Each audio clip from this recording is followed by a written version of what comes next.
Oke, ada kesaksian atau apa? Kasih ya. Kalau enggak kita mulai. Tapi pokoknya kalau sel grup ini kan kita relax ya. Jadi kalau ada apa bisa langsung. Hei Irwan. Irwan tampaknya Halo Pak segar Irwan. banget. Saya tidak percaya kalau dibilangin kamu itu Sakit. sakit. Tampaknya segar banget.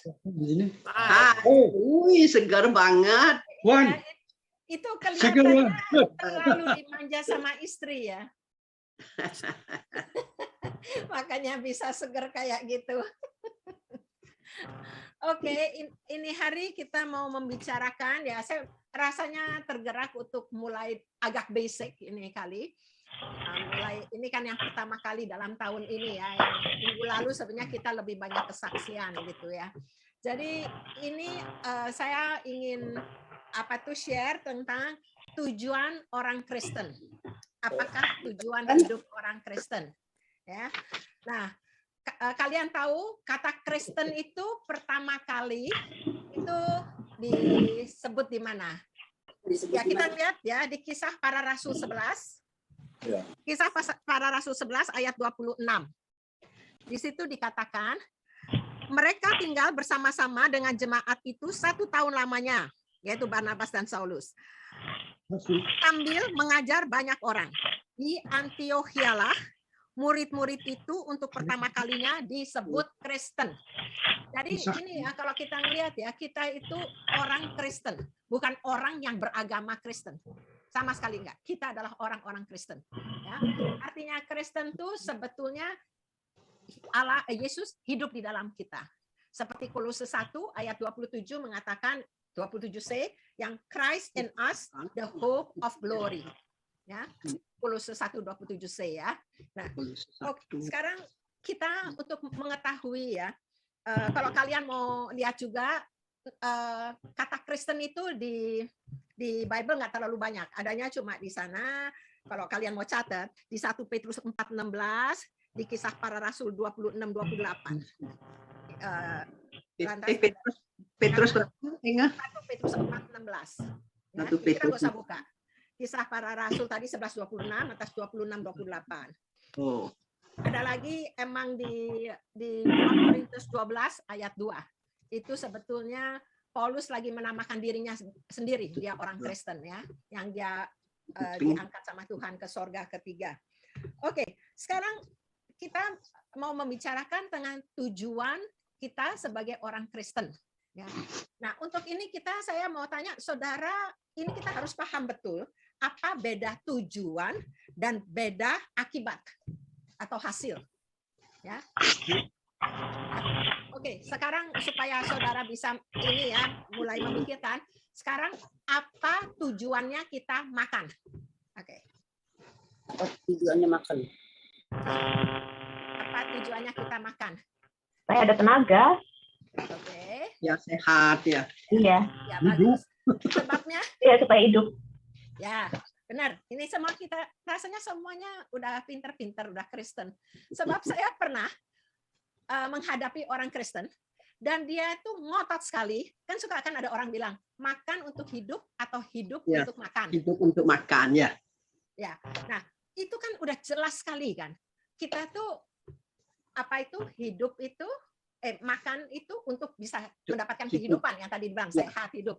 Tapi dia ngotot sekali bisa ngomong bahwa enggak, hidup itu untuk makan.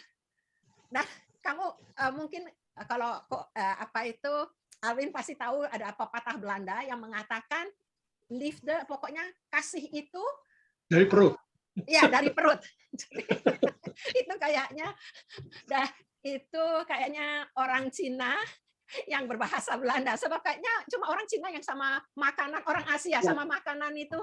Saya kalau lihat tuh di Indonesia, waktu saya keluar dari Indonesia, mana ada es teler. Pokoknya Indonesia itu buat menciptakan makanan macam-macam itu karyanya gede banget.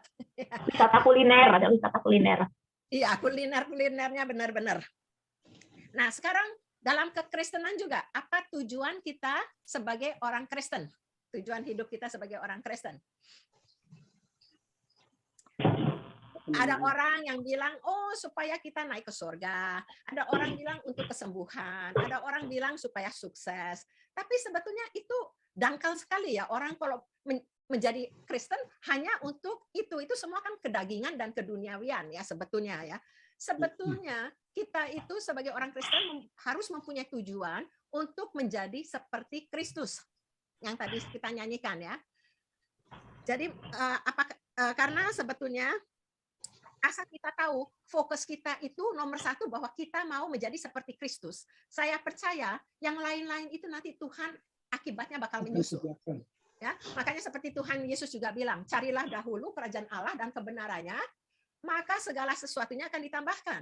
Jadi biarlah prioritas tujuan kita jangan mau gini mau gitu, tapi nomor satu kita mau jadi Kristus. Kita percaya nanti Tuhan yang akan menambahkan segala sesuatunya ya.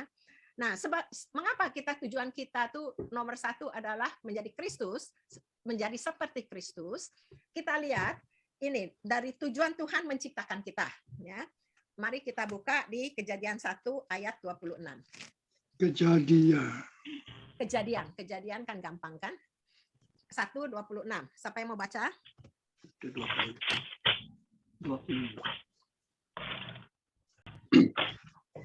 Berfirmanlah Allah, baiklah kita menjadikan manusia menurut gambar dan rupa kita, supaya mereka berkuasa atas ikan-ikan di laut dan burung-burung di udara, dan atas ternak dan atas seluruh bumi, dan atas segala binatang melata yang merayap di bumi.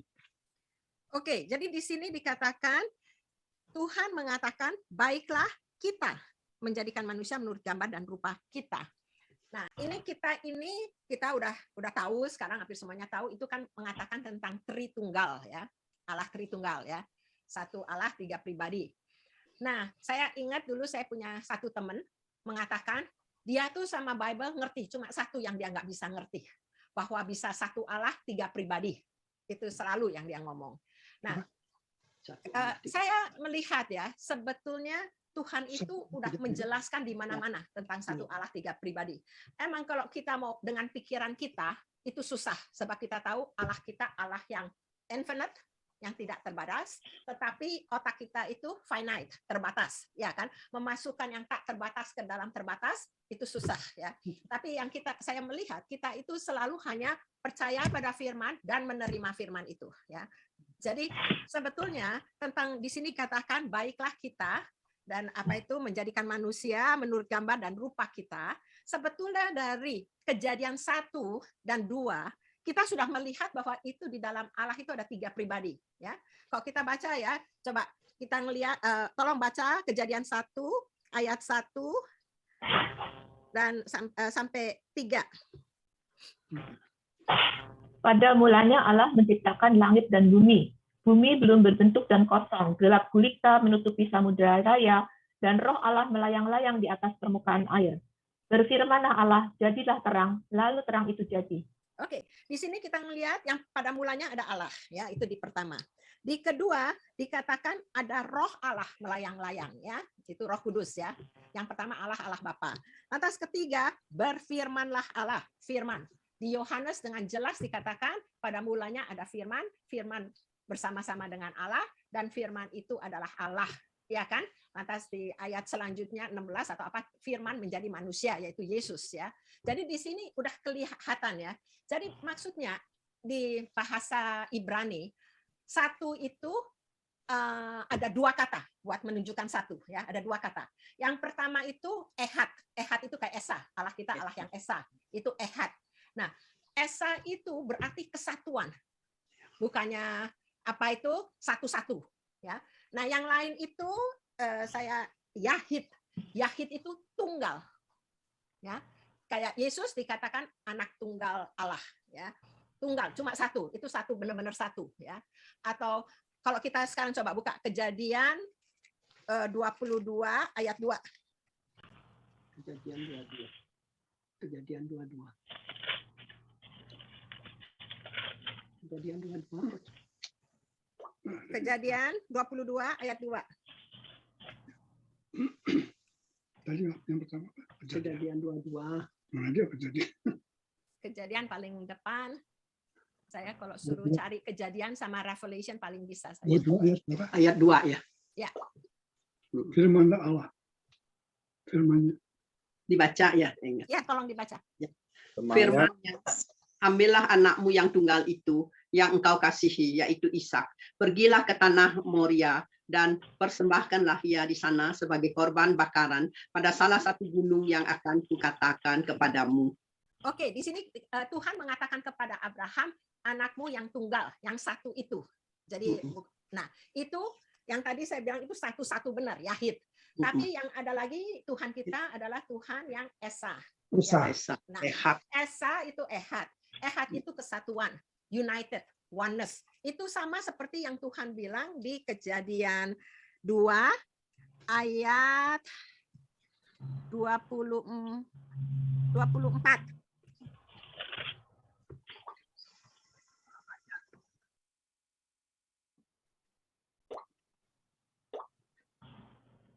Kejadian 2 ayat 24. Yes. Ya.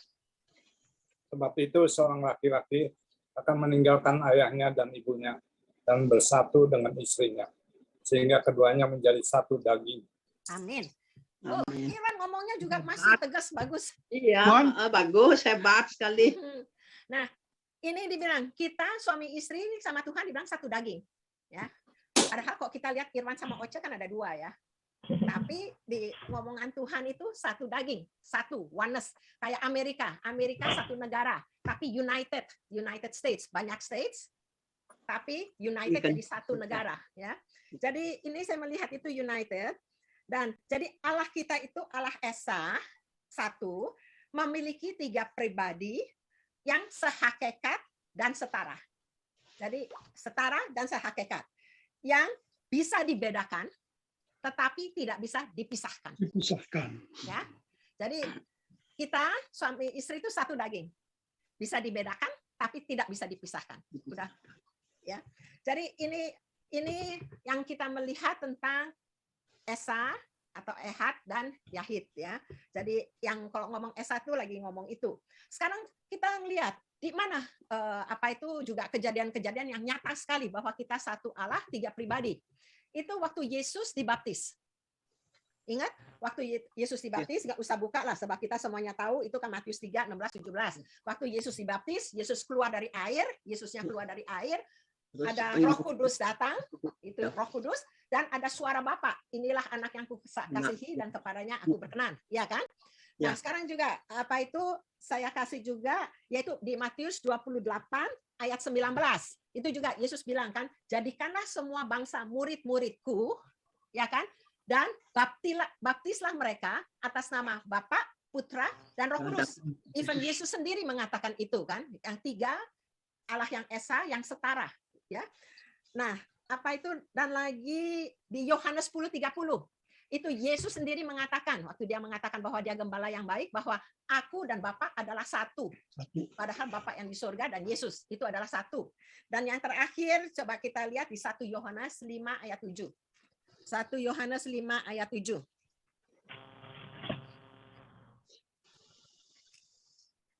Siapa mau baca? Yohanes 5 ayat 7. Yohanes betul 1 Yohanes. Salah balikin. Salah balikin.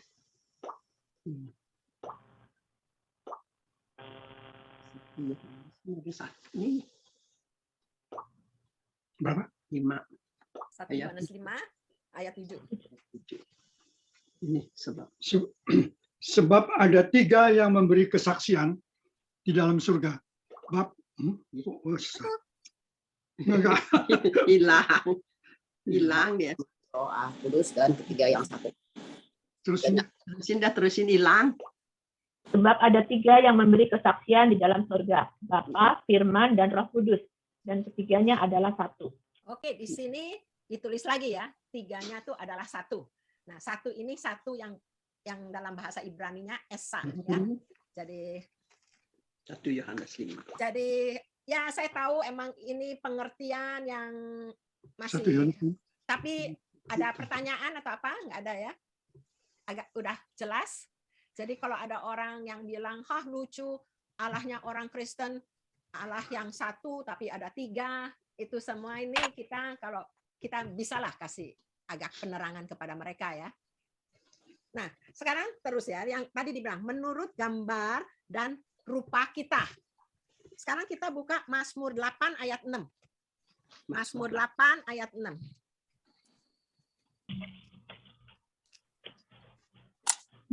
Mazmur, cari Mazmurnya. Ini kan kita lagi benar-benar Bible study ya. Jadi Bible terus. Ayat 6. Mazmur 8 ayat 6. Itu Mazmur 7. Aduh.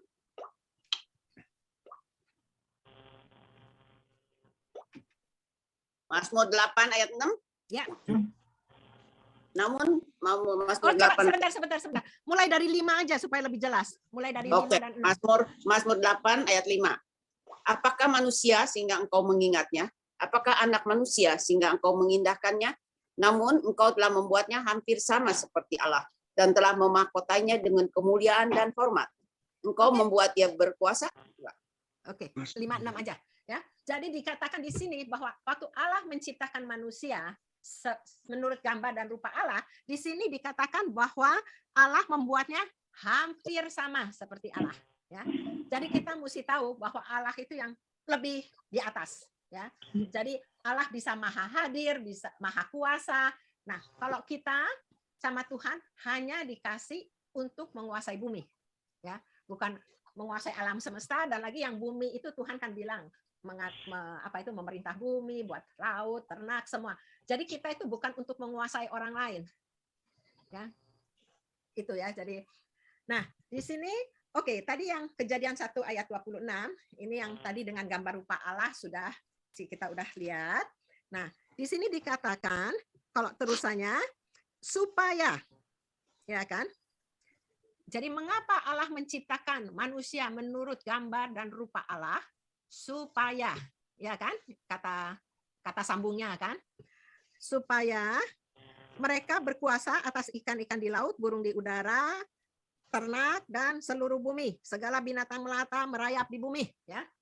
Nah, di sini jadi mengapa kita diciptakan menurut gambar rupa Allah? Supaya kita bisa berkuasa, supaya kita dikasih kemampuan dan kuasa untuk melakukannya.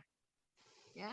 Ini yang waktu itu saya pernah juga bilang di waktu itu di mana namanya? Di Lansia, bahwa jadi kita mesti tahu memang Tuhan sudah memberikan authority pada kita. Di mana di Mazmur 116 ayat 15, coba kita lihat Mazmur 116 dan 15.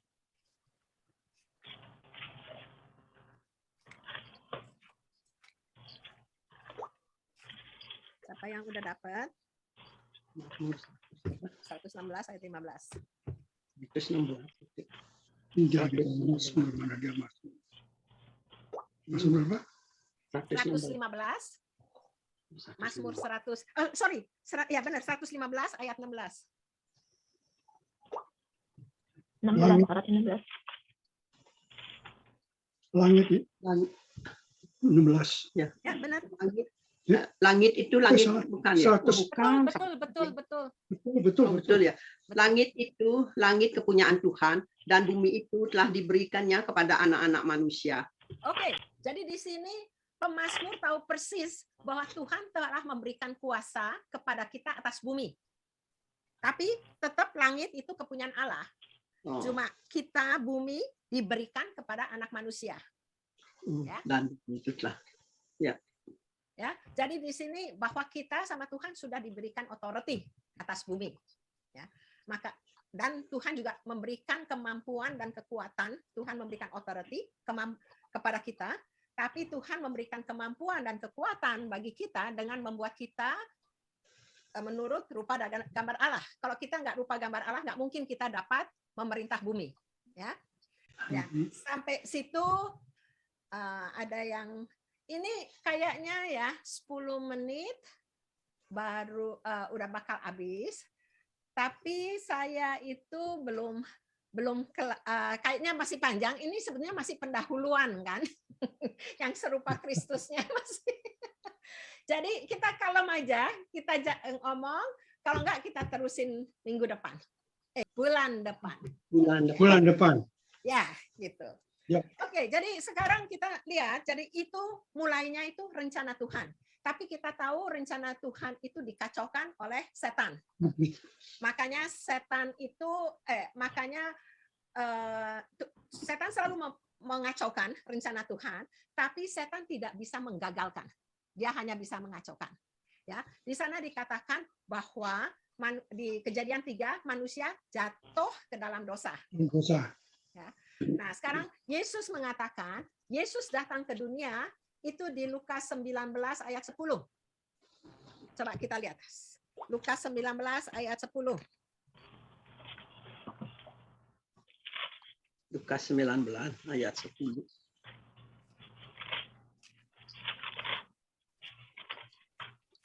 Mana sih Lukas? 19 Ayat 10. 10. Berfirmanlah Tuhan kepada Musa. Lukas Lukas. 19. Lukas. Sorry, Lukas. Apa ya? Lukas. Ini Lukas ya. Ini salah mencet. Lukas 19 19 ayat ayat 10. 10. Ya. Sebab anak manusia datang untuk mencari dan menyelamatkan yang hilang. Oke. Di sana jadi anak manusia yaitu Yesus sendiri datang untuk mencari dan menyelamatkan yang hilang. Ya. Nah, apa artinya keselamatan? Apa artinya menyelamatkan?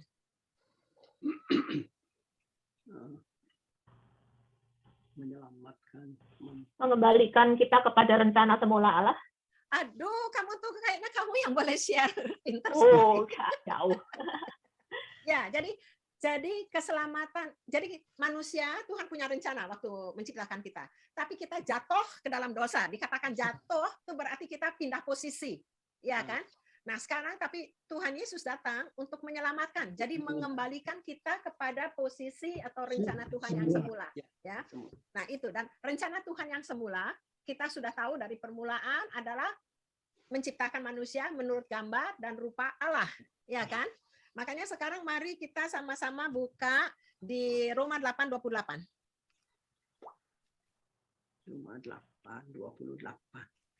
Roma 8:28. Roma.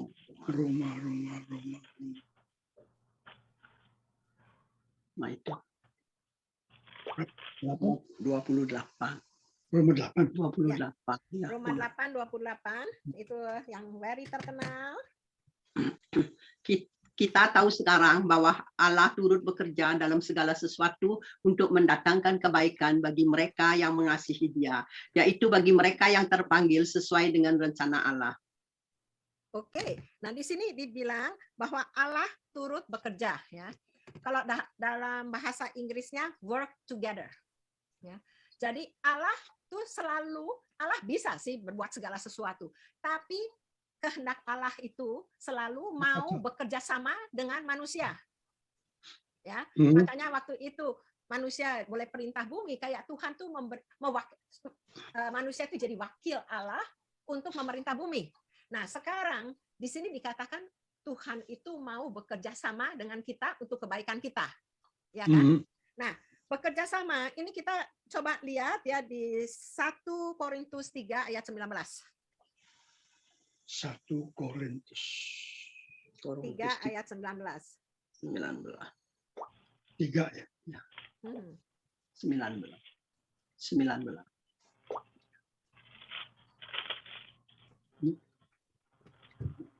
Karena hikmat dunia. Baca. Karena hikmat dunia ini adalah kebodohan bagi Allah. Sebab ada tertulis, Ia yang menangkap orang berhikmat dalam kecerdikannya. Oh, sorry. 9, ayat 9. Oh, ayat 9. 1 Korintus 3 ayat 9. Sorry. 3 Ayat 9. ayat Ya, ayat 9. 9. Karena kami adalah kawan sekerja Allah. Kamu adalah ladang Allah, bangunan Allah. Amin. Jadi kita ini kawan sekerja Allah. Jadi Allah itu mau bekerja sama dengan kita, ya. Jadi we are partners with God dikatakan. Jadi Tuhan nggak mau melakukan apa yang kita bisa lakukan, tetapi kita tidak bisa melakukan apa yang Tuhan Apa bisa yang lakukan. Tuhan- Ya, jadi selalu orang yang sering kita dengar, we have to do the possible yang kita bisa lakukan dan trust God for the impossible. Ya, Mhm. jadi makanya Tuhan itu memilih mau bekerja sama dengan manusia. Ya. Nah, di situ kita melihat tadi yang di Roma 8:28, Allah turut bekerja. Nah, untuk kebaikan kita. Nah, kebaikan kita tuh apa?